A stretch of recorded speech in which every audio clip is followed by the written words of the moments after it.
반갑습니다. 박태정입니다. 5주차 시작하도록 하겠습니다. 5주차는 배열과 메모리입니다. 배열과 메모리는 다음 주차까지 총 2주차로 구성되어 있습니다.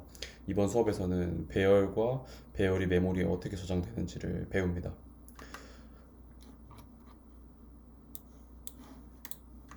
먼저 배열이 왜 필요한지부터 알아보도록 하겠습니다. 학생의 학번을 저장하는 프로그램을 작성한다고 예를 들어 보겠습니다. 한 명이면 한 개의 변수를 설정해서 학번을 저장하면 되겠죠. 근데 학생이 30명 있다면 어떻게 해야 할까요? 30개의 변수를 모두 선언해야 할까요? 그렇게 하려면 뭐 스튜던트 1, 2, 3부터 해서 스튜던트 3까지 30개까지의 변수를 선언해야겠죠. 물론 그렇게 해도 되지만 배열을 사용한다면 훨씬 더 간결하게 그리고 효율적으로 관리할 수 있습니다. 잘 아시는 것처럼 변수 이름 옆에 대괄호를 붙이고 그 안에 배열의 크기, 길이를 설정해주면 배열을 사용할 수 있습니다. 다섯 번째 학생의 학번을 가져오고 싶다면 인덱스를 사용하면 됩니다. 왜 다섯 번째인데 인덱스는 4일까요? 컴퓨터의 인덱스는 0부터 시작합니다. 배열의 첫 번째 값을 사용하고 싶다면 0의 인덱스를 사용하는 것입니다. 30명만 해도 배열이 훨씬 편한데 사람이 100명 있다면 100개의 변수를 선언하는 것보다 배열을 사용하는 게 훨씬 편하겠죠. 네, 별로 이렇게 상상하고 싶지 않습니다. 이제 배열이 메모리에 어떻게 담기는지 알아볼 텐데 먼저 메모리는 휘발성 메모리와 비휘발성 메모리로 나뉩니다. 우리들의 이제 램은 휘발성 메모리인데 컴퓨터를 종료하면 그 안에 있는 값들이 모두 다 사라지게 되는 겁니다. 비휘발성은 이제 하드디스크, SSD 이런 건데 컴퓨터를 재부팅해도 그 값들이 이제 그대로 저장되어 있는 것을 비휘발성이라고 합니다. 컴퓨터가 재부팅되면 램에는 운영체제와 이제 컴퓨터 구동에 필요한 다른 것들이 올라가게 되는데 담기게 되는데 그래서 운영체제가 사용자가 직접 메모리를 관리하지 않아도 효율적으로 관리하면서 사용자가 사용할 수 있는 메모리 용량을 할당해 주게 됩니다. 우리가 코드를 컴파일하면 이곳 램에 이제 프로그램이 담기게 되는 겁니다. 배열도 마찬가지로 이 램에 담기게 됩니다. 램은 이제 랜덤 액세스 메모리의 줄임말입니다. 말 그대로 이제 무작위 접근이 가능하다는 소리인데 이게 무슨 말이냐면 순차적으로 접근하지 않고 바로 원하는 위치에 접근이 가능하다는 소리입니다. 예를 들어서 집에 들어왔는데 제가 이제 냉장고를 열고 싶어요. 근데 냉장고를 열고 싶은데 내가 뭐 신발을 벗고 뭐 이렇게 부엌까지 가가지고 주방까지 가서 냉장고 문을 연다 이게 아니라 그냥 이제 바로 이제 냉장고 문을 열 수 있다는 소리예요. 내가 냉장고 문을 열고 싶으면 냉장고 문을 바로 열 수 있다는 소리예요. 이걸 좀 더 직관적으로 이해하기 위해서는 램의 데이터가 어떻게 담기는지를 봐야 합니다. 이 네모는 이제 램이에요.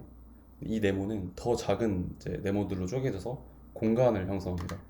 이렇게 각 공간에는 주소가 존재하고 이 공간에 우리가 선언한 변수, 데이터, 그리고 코드가 저장되게 됩니다.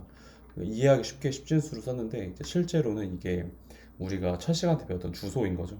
16진수로 쓴다고 했으니까 맨 처음이 이제 16진수로 0000 0001이고 16번째가 이제 0000 0010이 되겠죠.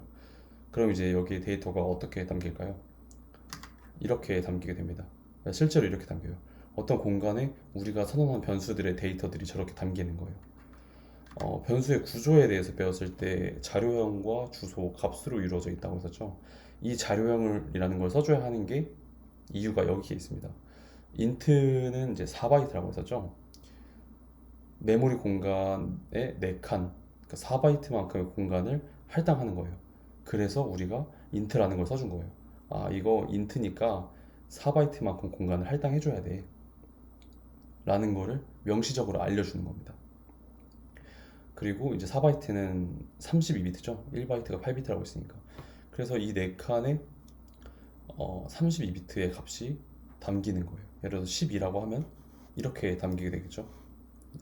만약에 캐릭터였다, 그러니까 문자였다 라고 하면 1바이트이니까 한 칸만 저장했을 거예요.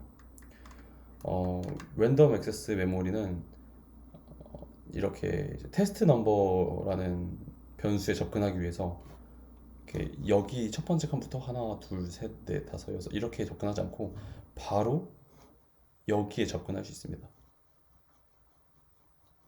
그래서 이제 랜덤 액세스 메모리인 거예요. 그럼 이제 오늘 가장 중요한 부분인 배열이 메모리에 어떻게 저장되느냐는 것인데 이 변수와 크게 아까 봤던 변수와 크게 다르지 않습니다. 그러니까 숫자를 저장했던 데이터가 그대로 남아있죠. 우리는 이제 캐릭터, 테스트 캐릭터라는 배열을 사용해 볼게요. 배열을 선언할 때에는 자료형과 배열의 이름, 그리고 배열의 길이를 알려줘야 합니다. 그래야 아까 말했던 것처럼 메모리를 얼마나 사용할 건지를 알 수 있으니까요. 인덱스는 0부터 시작한다고 했었죠. 인덱스로 배열에 접근해서 각각의 공간에 0, 인덱스 0에는 t, 뭐 1에는 2, 2에는 s, 3에는 t를 넣어서 테스트라는 단어를 넣어줍니다. 그러면은 오른쪽처럼 메모리에 저렇게 저장이 되는 거예요. 원래 변수를 선언하면 어디에 해당될지 모르지만 배열로 선언하면 그 배열을 메모리 공간상으로 이어줍니다. 그러니까 이어지게 배열을 만들어주는 거죠. 이렇게 사용된 배열을 사용하기 위해서 인덱스라는 걸 사용하게 됩니다. 그래서 인덱스에서 이제 2를 내놔. 테스트 캐릭터에 2를 내놔라고 하면 이렇게 뭐 한 칸, 두 칸, 세 칸, 네 칸, 0, 1, 2 이렇게 접근하지 않고 바로 여기 위치에 가서 S를 내놓게 됩니다. 왜냐면 아까 말했던 것처럼 이게 랜덤 액세스가 가능하다는 소리니까요. 같은 배열은 이제 주소를 나란히 가지게 됩니다. 그래서 t가 00000001이라면 여기가 이제 뭐 실제로 해볼게요. 여기 1이니까 2, 3, 4가 되겠죠. 그럼 이제 얘는 5, 6, 7이 되는 거예요. 만약 이제 지금은 이제 캐릭터인데 만약 인트 배열이라면 인트 배열을 길이가 4칸짜리 배열이라면 이제 얘는 실제로 몇 칸을 점유하게 될까요? 인트는 4바이트니까 배열의 길이가 4라면 총 16칸의 메모리를 점유하게 되겠죠.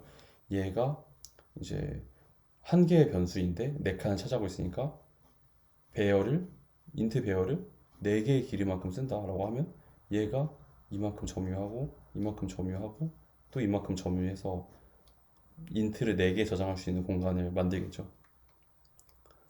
그러니까 파이썬을 한다면 이런 것들을 전혀 알 필요가 없습니다. 왜냐하면 파이썬에서 다 알아서 해주거든요. 그래서 일정한 대가를 치르고 편의성을 가져온 거예요. 그렇다면 여기서 대가가 무엇일까요? 바로 이제 파이썬의 대표적인 문제이죠, 이제. 속도가 중요한 시스템 같은 경우에는 속도가 저하될 수 있습니다. 왜냐면은 C 언어에서는 사람이 직접 이게 무슨 자료형인지 길이가 얼마나 되는지 그냥 달려줬었는데 파이썬에서는 무슨 자료형인지 모르니까 얘가 무슨 자료형인지를 내가 알아내야 됩니다. 그래서 이제 C 언어보다는 파이썬이 실행 시간이 조금 더 느리게 측정됩니다.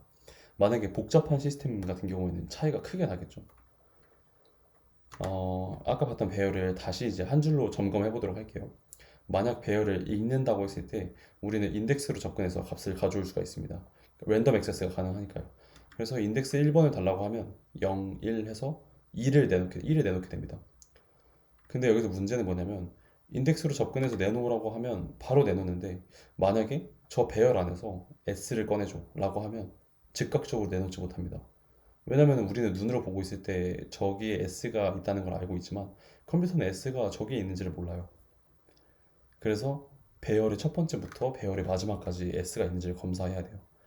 만약 이제 테스트 이제 저 배열 안에 P라는 뭐 문자를 꺼내달라고 하면 저 P가 배열에 있는지를 다 확인해야 됩니다. 이렇게 첫 번째 칸, 두 번째 칸, 세 번째 칸, 네 번째 칸까지 가서야 P가 이 배열에 없다는 걸 알아차릴 수가 있어요. 만약 이게 4개의 길이가 아니라면 4만큼의 길이가 아니라 만약에 길이가 만이라면 시간이 더 오래 걸리겠죠. 이걸 이제 리니어 서치라고 합니다. 선형 검색이라는 건데 이제 직관적이지만 이 배열의 길이가 길어질수록 시간이 오래 걸린다는 단점이 있습니다.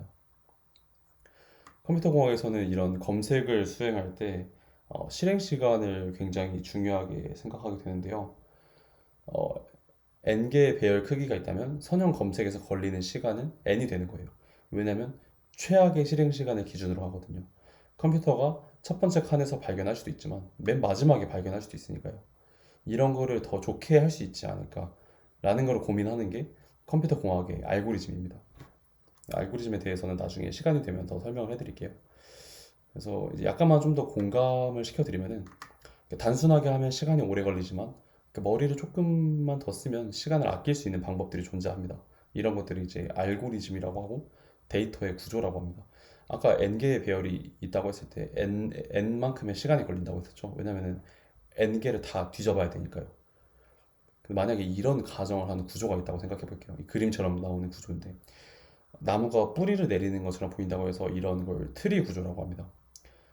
여기에 자기보다 작은 것은 왼쪽에 저장하고 자기보다 큰 것은 오른쪽에 저장한다는 라는 가정을 이런 제약을 여기다 걸어볼게요. 그러면은 여기서 어떤 수를 찾을 때 시간이 얼만큼 걸릴까요? 그러니까 예를 들어서 6을 찾는다고 했을 때 6은 8보다 작으니 왼쪽에 있습니다. 그쵸? 그럼 오른쪽은 이제 배제되는 거예요. 이 14, 13은 배제됩니다. 아예. 볼 필요가 없죠. 왜냐면은 6은 적이 없으니까요.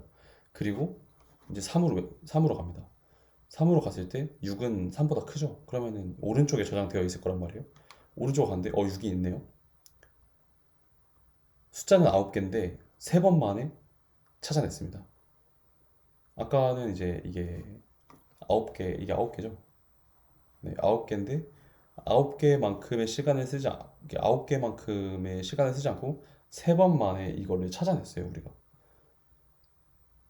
이렇게 머리를 써서 시간을 줄이고 더 성능이 좋은 그리고 더 좋은 아이디어를 내는 게 이제 개발자들이 하는 거죠. 말했던 것처럼 알고리즘에 대해서는 나중에 시간이 더 있으면 더 알려주도록 하고 오늘은 여기서 마치도록 하겠습니다. 오늘 한 것은 배열이 왜 필요한지 그리고 배열이 메모리에 어떻게 저장이 되는지 그리고 배열에서 원하는 수를 뽑아내려고 할 때 어떻게 하는지를 배웠습니다.